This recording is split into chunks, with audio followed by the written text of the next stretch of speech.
But I do really appreciate your advocacy, and I really appreciate your work in the space because it's so scientific. And I also appreciate your personal testimony. And there's something that you said on the talk briefly, and it's a little loaded, but I want to know if you'd like to sort of like unpack it a bit. You briefly mentioned indefinite dependence when it comes to the traditional approaches for mental health. Mm. Indefinite dependence. What are we talking about? Are we talking about ssris? What are we talking about? Yes, and psychotherapy as well. Like one, if you look at, there's been multiple meta-analyses, and that means when you take a number of studies and look at all these variables and put them all together and assess them as kind of one giant study, with Mm-hmm. all the data that you can that makes sense, that correlates. And when you look at the meta-analyses of SSRIs, we see that at best, the data is equivocal, meaning that it's neither good nor bad. Right. Some of these analyses are saying that it's actually more harmful than positive.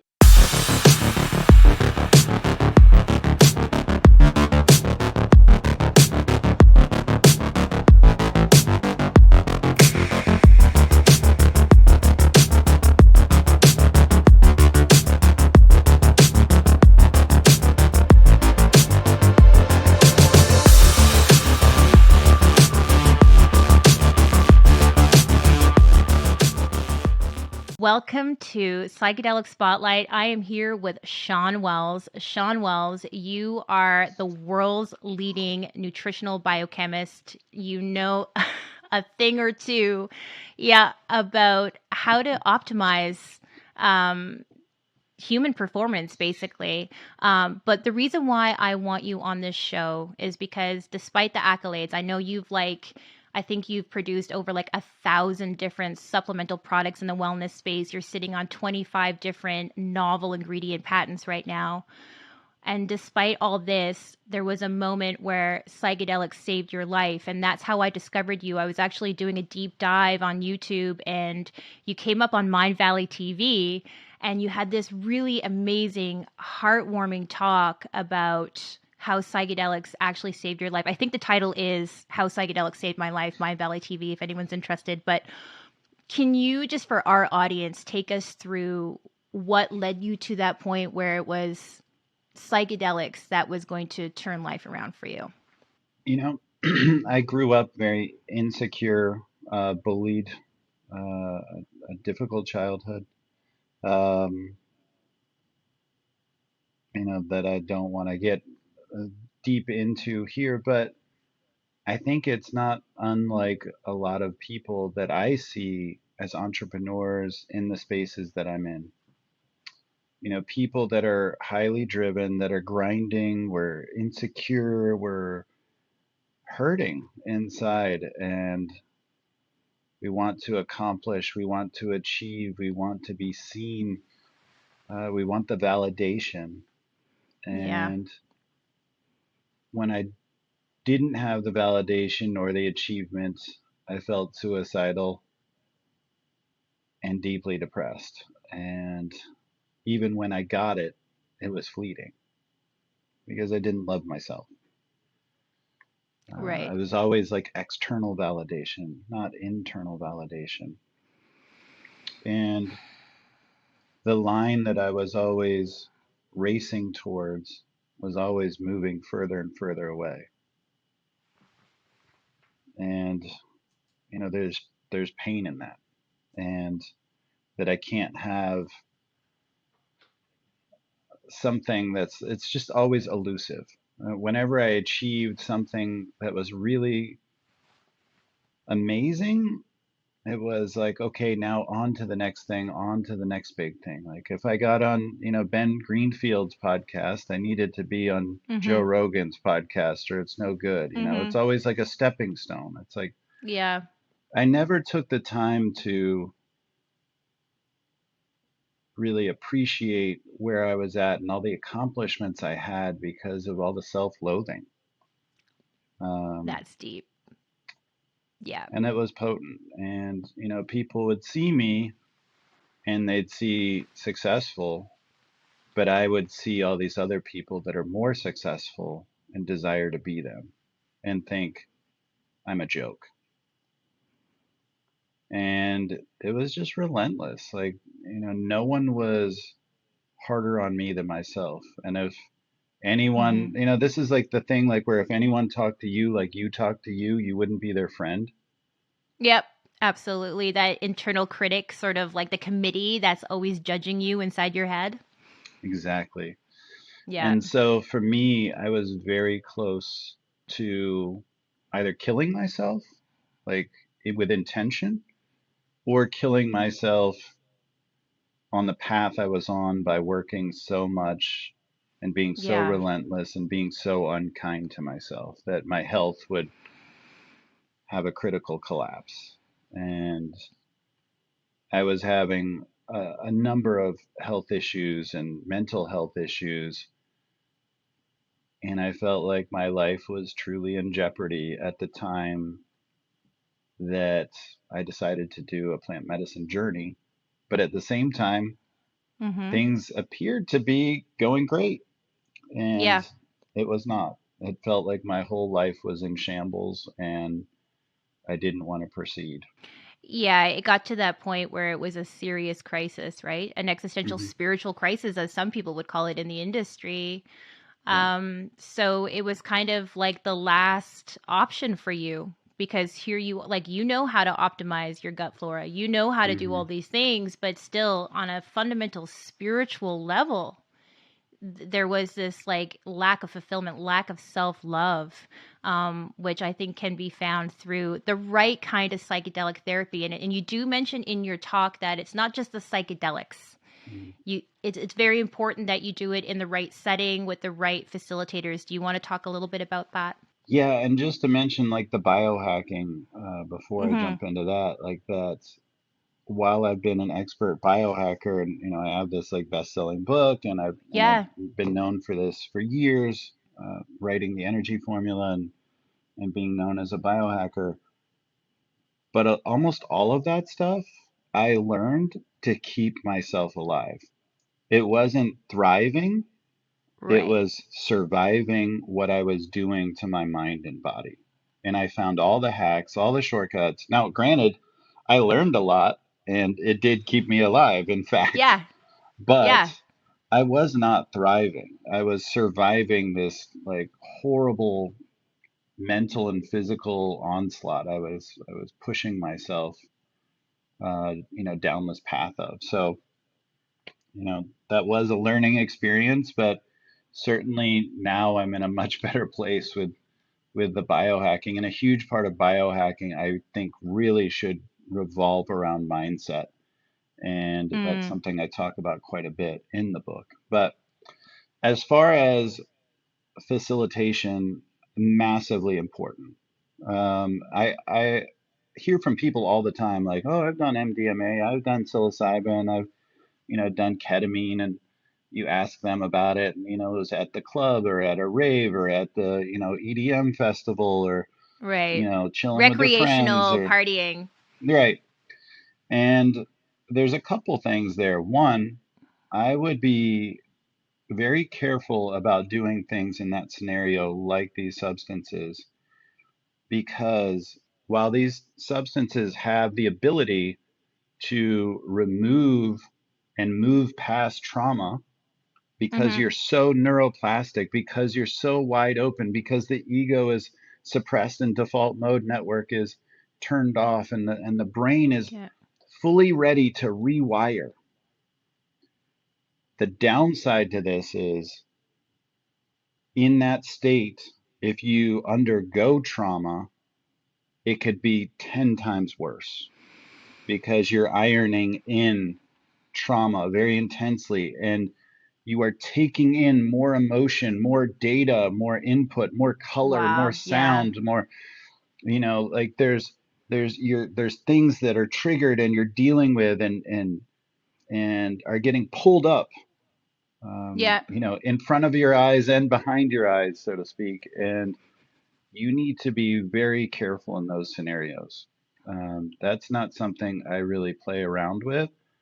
Um, and the flip side of this is with facilitators Yeah. that are keeping you safe, that you trust, that are guiding you, that are helping set intentions with you, Yeah. that are then working with you afterwards to keep you on this path and have you be accountable and help you integrate.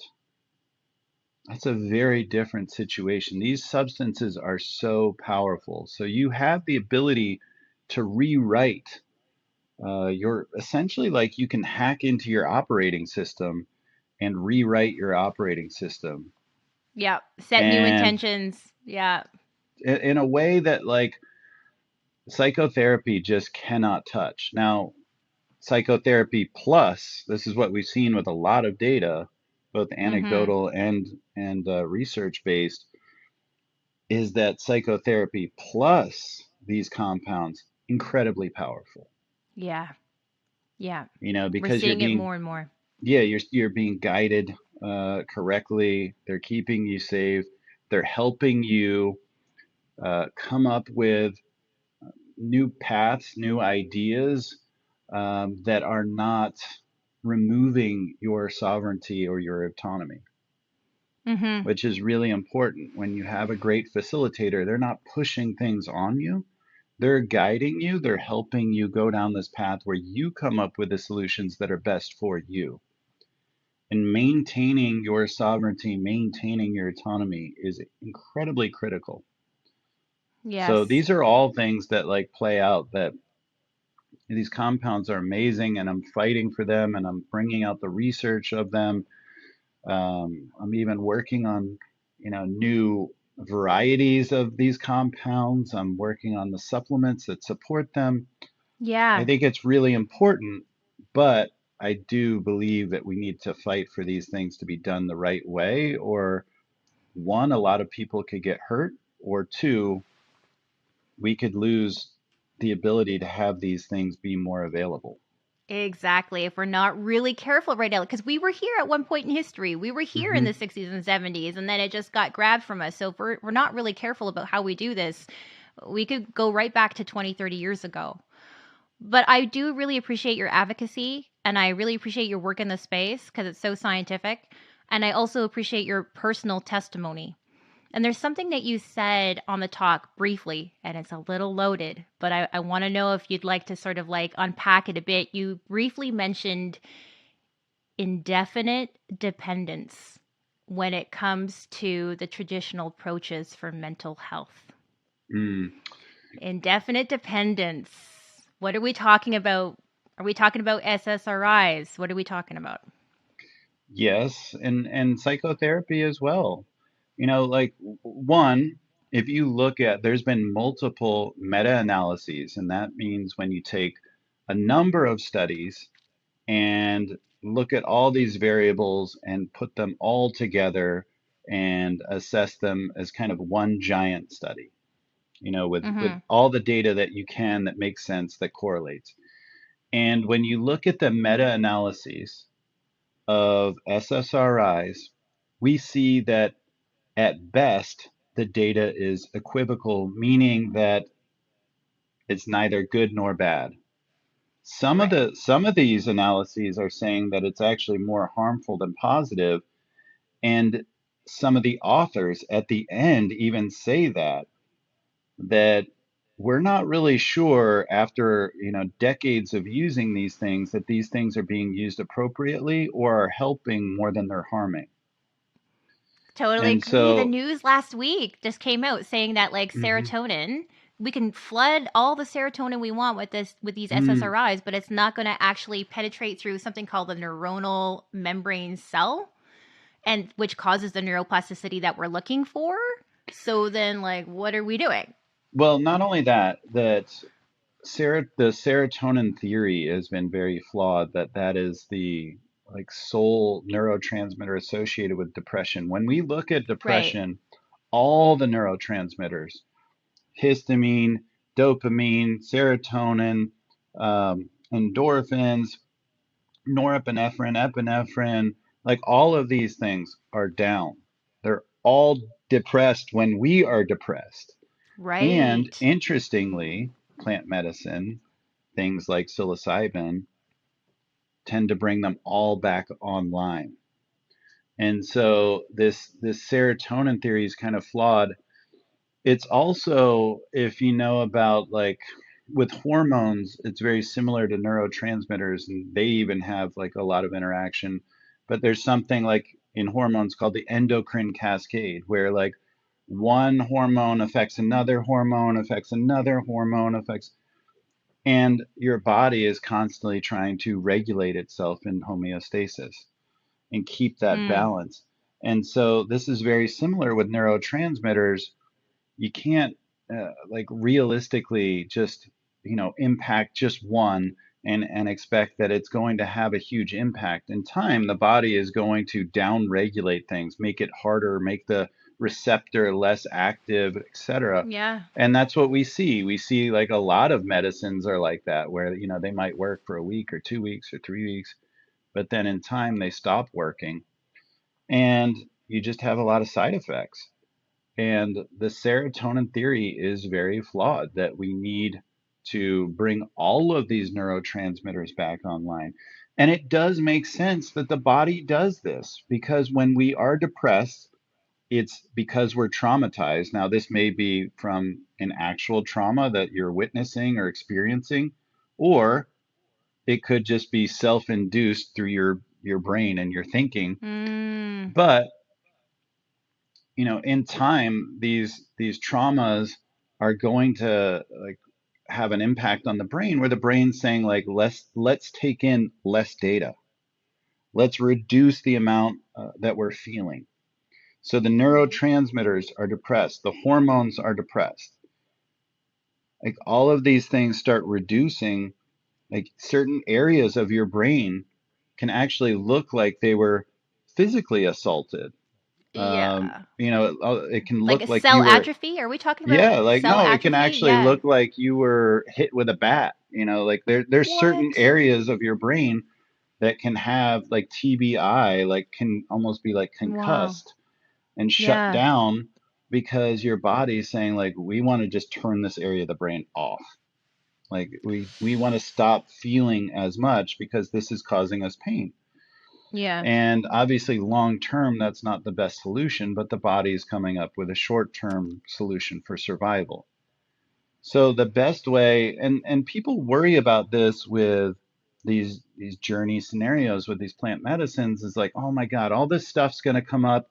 It's going to be overwhelming. It's going to be traumatizing to deal with all my shit, like to Yeah, have we it hear that a come lot. up, right? Yeah.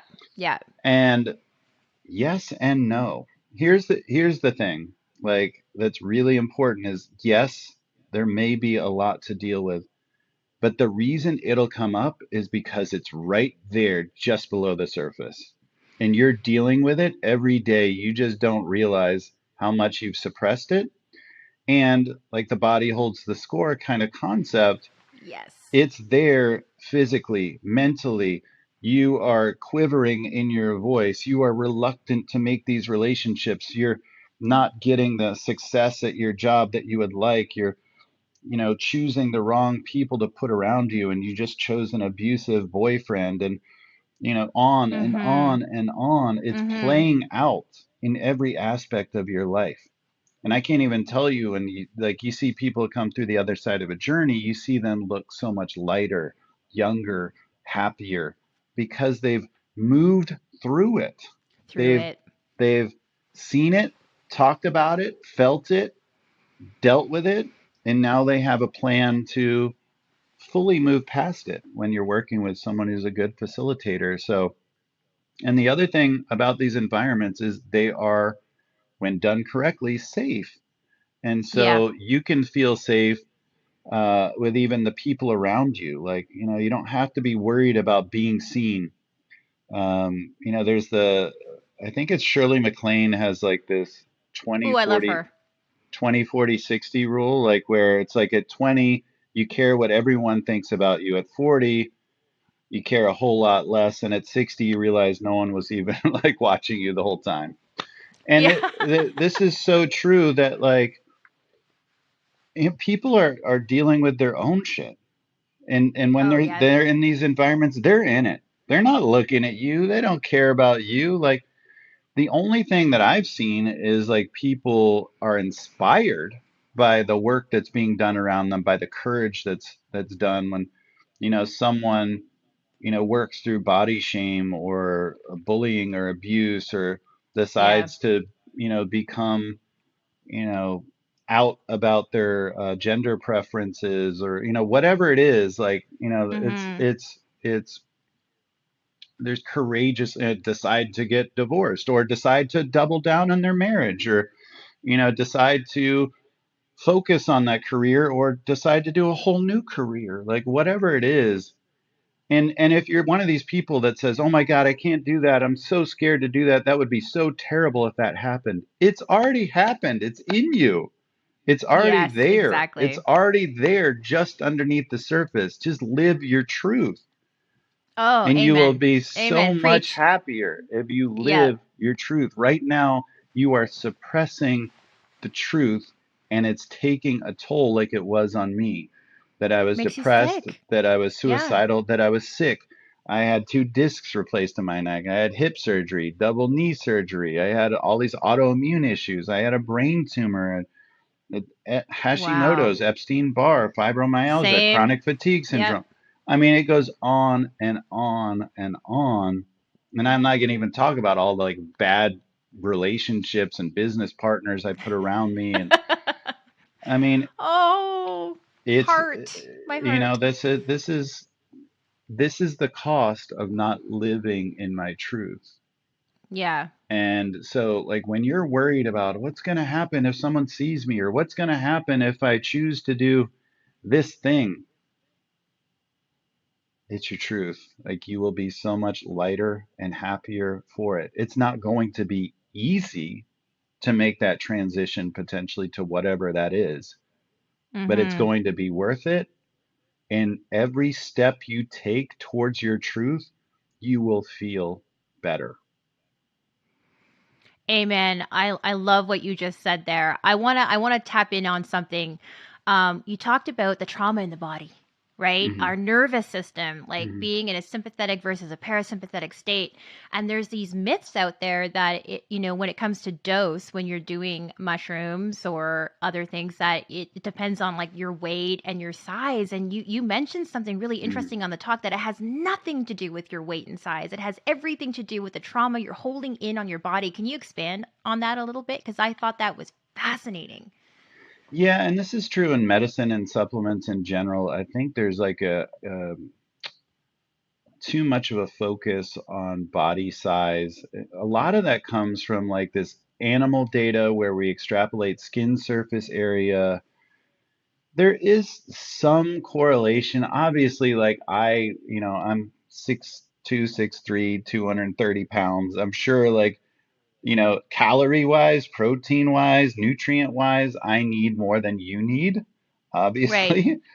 But some of these compounds, and especially I've seen with these psychedelics, they're working on the nervous system. And I've seen guys like literally my size, need 1 gram or 2 grams of mushrooms. And then you could come in, Sasha, like just type A and like jacked up, and like you need 5 grams to get there.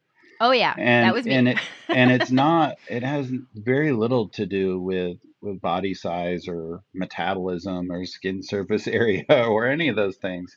It has to do with your nervous system state. And Hmm. like I had mentioned in that talk, that the parasympathetic nervous system, which is rest and digest, and the sympathetic nervous system, which is fight, flight, or freeze. And just so you know, neither one is bad. We need both. They're both very important, but a lot of us are just operating too much from a space of sympathetic nervous system. I know for Yeah. me, when I was kind of living with the trauma and in depression, and bullied and choosing bad relationships and in bad health and all this kind of stuff, that I was ultra sympathetic. I basically didn't know what it was like to be relaxed, to be unguarded. I was Mm-hmm. always hyper vigilant, in a state of fear, essentially, that something, Yeah. someone is going to hurt me, including myself.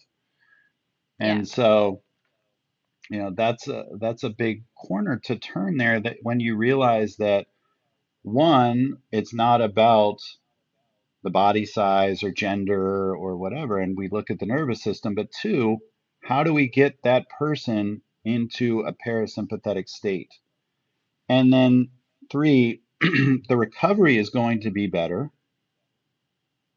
The impact is going to be less on physiologically when we take lower doses. Right. But lastly, and most importantly, the reception by your body of nutrients, of changes, of like even stem cells and new neurons, and what's called BDNF, which is associated with neuroplasticity, brain derived neurotrophic factor, or NGF, which is nerve growth factor. And like a lot of these Mm-hmm. things that are happening in your body that are literally renewing your body. The stem cells go up, all these growth factors go up, these immunoglobulins get affected, all these different things that are like literally protecting the health of your body. They're going to go up more when you're in this receptive and relaxed state. And like now we're even doing like there's like Dr. Matt Cook's kind of ketamine reset protocol. It's getting used in a number of psychedelic scenarios where, with not only ketamine, but like with psilocybin or MDMA, now there's co-administration of stem cells of, BPC Oh, wow. 157, which is a peptide, or people are giving NAD IVs, to reset the mitochondria. Like there's a lot like now that's being looked at of like, okay, this is an opportune time if they're relaxed, if the default mode network is Mm-hmm. turned off and ego is suppressed, and they're neuroplastic. Like anything's possible Yeah. in this state. So they're probably the most receptive they'll be, especially if they've been this hypervigilant, traumatized, shut down, depressed brain, autoimmune body. Yeah. They're not going to be Wow. receptive to nutrients, to stem No, cells, they won't. to NAD, to any of these things. And yes, even potentially the psychedelics, which is why sometimes at the beginning you need massive doses to kind of overpower you. But hopefully in Mm-hmm. time, what I've seen, like I started like having full journeys on like a gram. Like the more, like Wow. especially when I was down in, I was living in Nosara, Costa Rica, and I was like completely off devices. I was like watching the sunrise and sunset by the ocean every day. I wasn't living with any air conditioning. I was living in the jungle, Oh. and Yeah. like literally like a gram, and I'm like seeing all the colors and psychedelic like traveling, and like it was like whoa. And normally like just 6 months Jealous. prior, like a gram would have like barely moved the needle for me. Wow. So it's Wow. it's all about that state, and that's where you're getting good facilitators are doing that, taking several hours of having the group, if it's done in a group setting, Mm-hmm. spend time with each other and hear their intentions together, and talk to each other and down regulate and do some stretching and traumatic release exercises, and Yeah. doing breath work and, yoga, or some of these kinds of things. And then even taking MDA potentially as like a heart opener to kind of, again, get you down regulated. And then you're more receptive to a lower dose of psilocybin. And then on Yeah. the other side, doing something like Wachuma, also called San Pedro, the next day, if you have a 2-day experience, can be really Mm-hmm. great Oh, interesting. I'm because literally writing this down. Yeah. yeah, it's because like the mescaline in the Wachuma, it's also called San Pedro, um, kind of like bends time. Um, I'm not really sure if this is a fact. I've always meant to research this, but in your body, there's like kind of a master clock called the suprachiasmatic nucleus. It's kind of like the master clock for all your cells.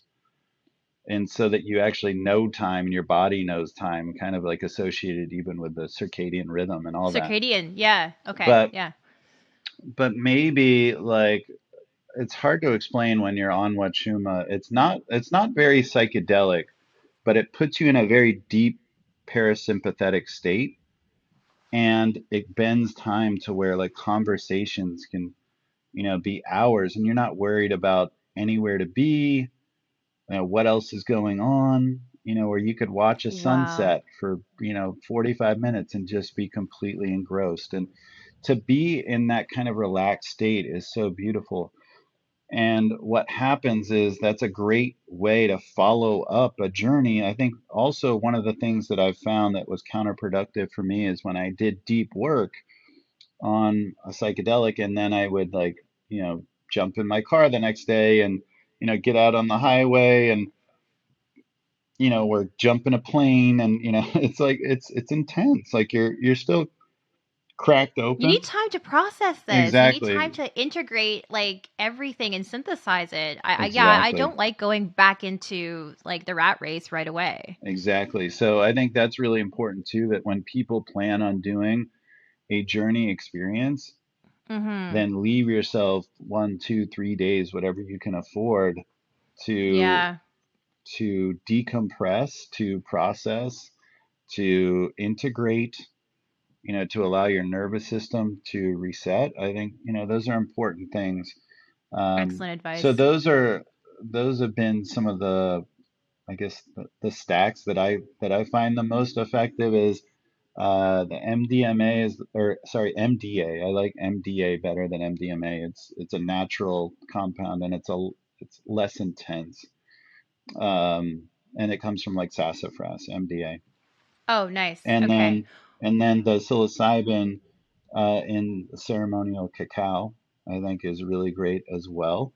And Mhm. then lastly, like I said, the next day doing Wachuma is great as well. Well, we got a new protocol on the show, guys. So I want to actually dive into because you actually wrote a supplemental guide to actually doing psychedelic use and then recovery. Can we dive into that a little bit, just like in terms of your recommendations or why you felt it was important Yeah, there's a for lot this of guide? stuff, but I would encourage people to download it, and It's I free, think, by the way. You just have to sign up. yeah, Yeah, and and then you can get the download. I'm trying to remember what the link is on my site. It's Shawn I'll Wells. post it. Yeah, it's on Okay. Shawn Wells, and I'll post it for everyone so they can get it. But there's some really interesting things in there because you do talk about some serotonin support after a trip. Hmm. You talk about like cerebral blood flow and why that's important. And then you talk about neurotoxins and how some of these psychedelics are a little neurotoxic to the brain. Not all of them, but some of them. And that's why it's important to sort of like stack up again after so that we can recalibrate. Can you talk a little bit about that? Like, I don't know if the audience really knows, that some of these psychedelics are neurotoxins. Yes, exactly. And maybe you can look it up on my my site when I'm talking about this. But anyway, now let me pull the screen back up. Okay. So yeah, a couple things there. There's a lot of stacks. I have kind of like the pre-peri, which is like while you're doing the journey, and then the Yeah. post, like how you can recover faster. And again, the more we can stay in that relaxed state leading into it, we can lower those doses. Now those doses are lowered, we're more receptive. And then coming out of it, being more in that parasympathetic is going to allow us to integrate better and make changes easier. So that's a huge one. Is I address the nervous system quite a bit, Mm-hmm. and obviously doing things in your life to allow for a more relaxed nervous system, journaling, affirmations, meditation, breath work, those kinds of things without a doubt are Yeah. great. Great nutrition is great. And, doing, I would And you not, mentioned fasting. yeah, Fasting fasting. Yeah, yeah, yeah. So, beforehand. yeah, fasting is a really interesting one. I think a lot of people associate fasting with psychedelics, that dieta kind of thing of like you're removing all these things from your life and kind of reducing the amount of inputs that are coming in, especially stressful ones. That makes sense. But Mm-hmm. I think one thing that hasn't been accounted for with fasting is that fasting increases ketones. And ketones have been shown to reduce inflammation in the brain, protect the brain from trauma, improve traumatic brain injury outcomes, and then improve brain energetics, again, in these areas of the brain that are kind of turned down, depressed, or shut off. And so I think that, and it improves neuroplasticity. So I Mm-hmm. actually think that this idea of fasting or being on a ketogenic diet or taking MCTs or exogenous ketones or doing glycogen depletive exercise, all these things could actually help leading into a journey to kind of augment that experience. Similar to the And idea of like, potentiate some of it. Yeah. exactly. Yeah. Similar to the idea of like NAD or stem cells or, those things I was talking about. So Yeah. that's really interesting. But going back to the idea of the nervous system, I think adaptogens are really huge. Like doing things like ashwagandha, rhodiola, those are called adaptogens because they help your body adapt to more stress and what's called your allostatic capacity. Basically, it's your stress bucket capacity. And so you can grow your stress bucket by doing things that are helpful on what's called eustress, which is a good stress, or like it's also Mm. called hormesis, right? Like this idea I need of to like, grow my window of tolerance of stress. Definitely. yeah. I'm in And need so of some adaptogens.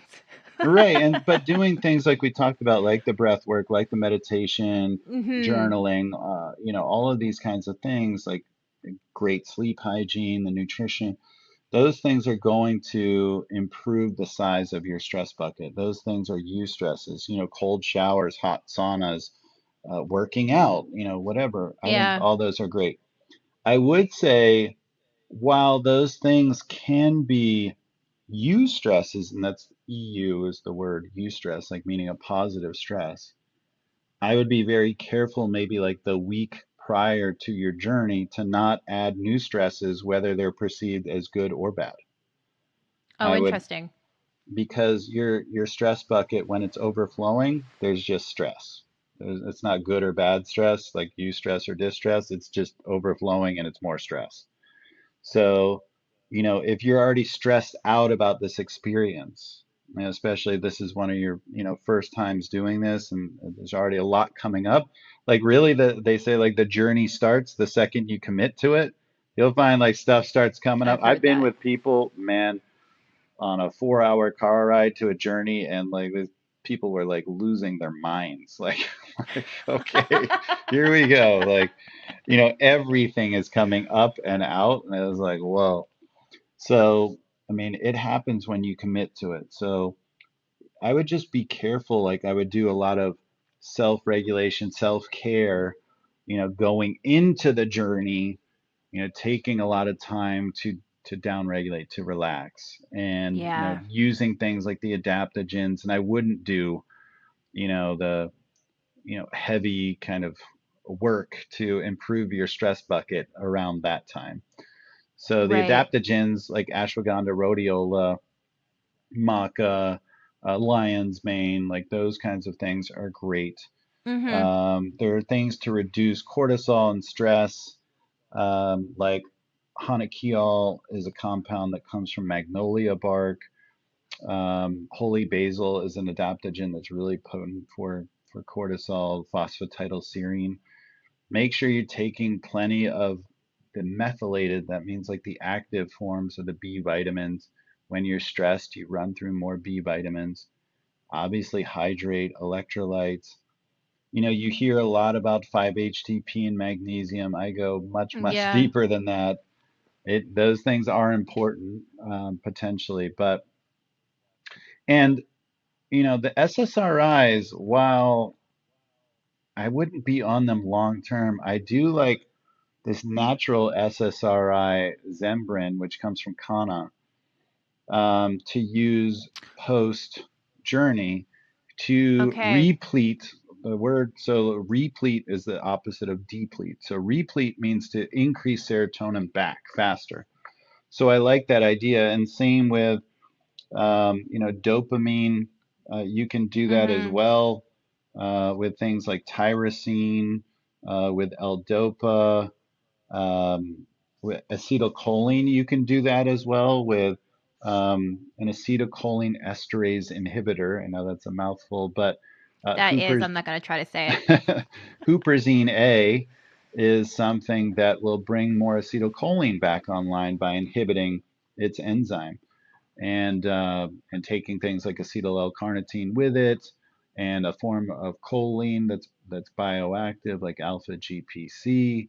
So those are some things like I talk about to get the neurotransmitters going back online post journey. Um, Yeah, a lot of this is in the guide, by the way, guys, just so you know. So you got to go to ShawnWells.com to get the guide. Yeah. yeah, and then neuroplasticity. I keep talking about this. It's really profound. When you're in this neuroplastic state, it means that um, there's like two types of intelligence. There's fluid and crystallized. And as we get older, fluid intelligence tends to go down, our ability to learn new tasks. But crystallized tends to go up, like our shortcuts, like we get better and better and better at the shortcuts. So in some ways we get smarter, in some ways we get dumber, usually as we get More older. efficient. Yeah, exactly. Exactly. And that efficiency means that box is kind of getting smaller and smaller and smaller. But we're also like, we're scared to take on new tasks at some point, quite Mm-hmm. often. So Mm-hmm. this idea of making big changes, it's really associated with neuroplasticity and rewiring. Fascinating.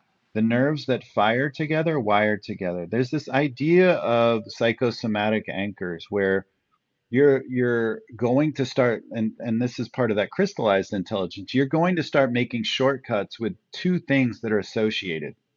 So let's say this is kind of like the Pavlov's dogs thing, where every time I Mm-hmm. ring the bell, the dogs start like salivating and get hungry.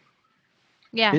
It's the same. Like this is why it's really important, not only with these substances, to be in the safe environment and treat them appropriately, because you could get something that could come up that's not good, like in these non-safe environments, and that could be ironed in.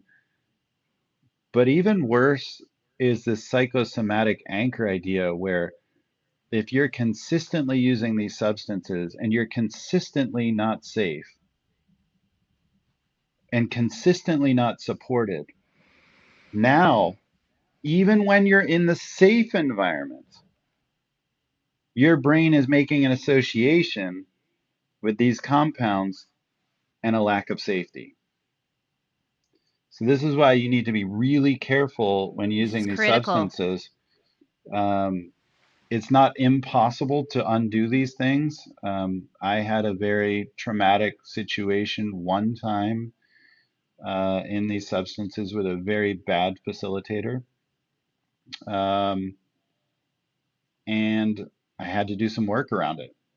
And I'm it sorry. does, yeah, it does happen. So I mean, certainly everyone be careful with who you're choosing Yeah.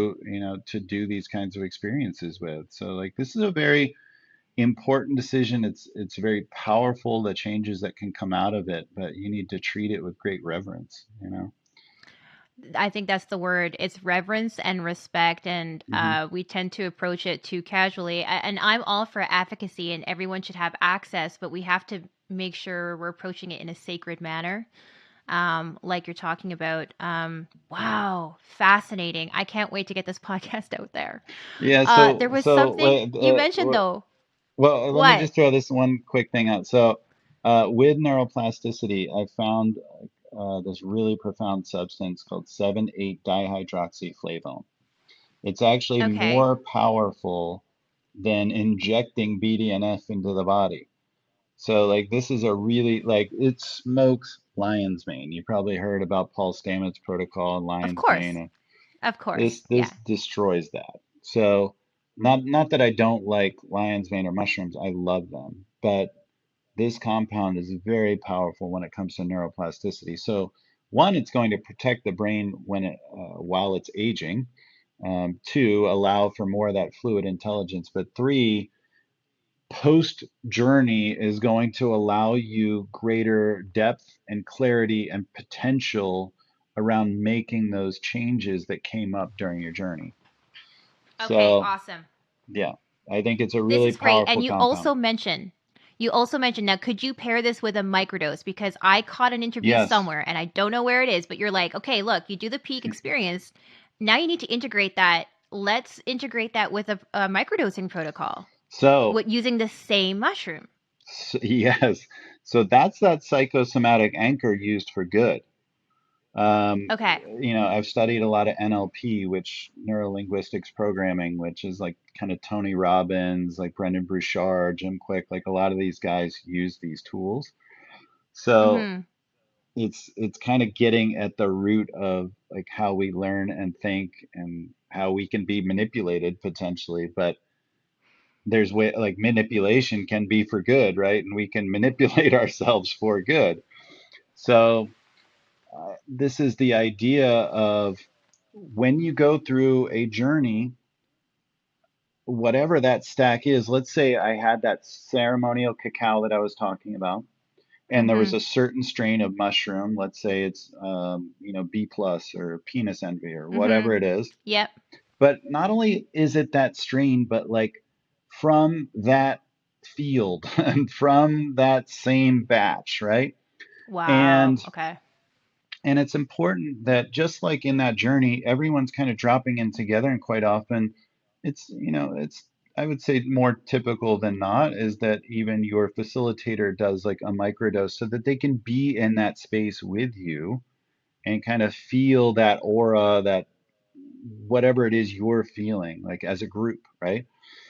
Yeah. So I think like I want to microdose in like let's say that those following 8 weeks when I'm going to be that doing that deep integration work, that I want to microdose that journey, so not only to have that mushroom but have that exact strain of mushroom ideally prepared by my exact facilitator, even better with that cacao microdosed, so my body, I call it echo dosing, like my Echo body dosing. Let's my go. body echoes back to it.